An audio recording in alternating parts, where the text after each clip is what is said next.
કચ્છમાં ભાજપના આગેવાનની દાદાગીરી જોવા મળી રહી છે। પીજીવીસીએલના કર્મચારી સામે ભાજપના આગેવાનની દાદાગીરી જોવા મળી। માંડવી તાલુકા ભાજપ મંત્રી કીર્તિ ગોરે પીજીવીસીએલ કર્મચારીને ખખડાવ્યા। ચેકિંગ માટે મસ્કા ગામમાં પીજીવીસીએલની ટીમ પહોંચી હતી। શું ભાજપના નેતા હોય એટલે ગમે ત્યાં દાદાગીરી કરવાની આ સવાલ ઉઠી રહ્યા છે। શું ભાજપના આગેવાન સામે હવે કાર્યવાહી કરાશે કે કેમ? માંડવી તાલુકા ભાજપ મંત્રી કીર્તિ ગોરે પીજીવીસીએલના કર્મચારીઓને ખખડાવ્યા। ચેકિંગ માટે મસ્કા ગામમાં પીજીવીસીએલની ટીમ પહોંચી હતી અને આ દરમિયાન પીજીવીસીએલના કર્મચારી સામે દાદાગીરી કરી છે ભાજપ આગેવાને, જેને લઈને અનેક સવાલ પણ ઉઠી રહ્યા છે। હવે શું આ ભાજપના આગેવાન સામે કાર્યવાહી થશે કે કેમ, અને આ સાથે જ ભાજપના નેતા હોય એટલે ગમે ત્યાં દાદાગીરી કરવાની હોય, આ સવાલ પણ ઉઠી રહ્યા છે।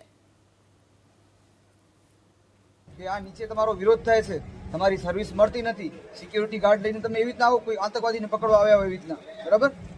ને સામે સર્વિસના નામે ઝીરો તમારો પૈસા લ્યો છો ને દર મહિને તમે પૈસા લ્યો છો મીટરના બિલના, તો સામે સર્વિસ માણસ માંગે કે માંગે?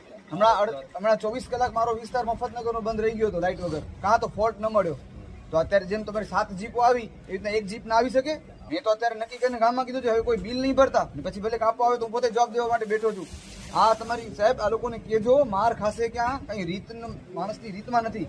અત્યારે તો શિયાળો છે, લાઇટ વગર હાલી જાય 24 કલાક 48 કલાક, કોઈ લાઇનમેનના ઠેકાણા નહીં, કોઈ વાયરમેનના ઠેકાણા નહીં, મેન્ટેનન્સના નામ પર બે વાવાઝોડો અમારું ગામ ખમી ચૂક્યો છે, બે વાવાઝોડા, ને અત્યારે શું થયું છે મેન્ટેનન્સના નામ ઉપર?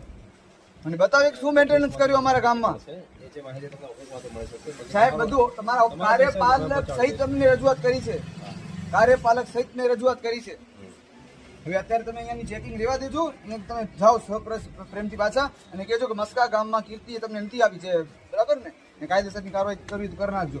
અને જ્યાં સુધી મારા ગામમાં મેન્ટેનન્સ નહીં થાય ને, હું તમારા પીજીવીસીએલના કોઈ પણ કર્મચારીની ચેકિંગ રીડિંગ કોઈ વસ્તુ એમને આવતા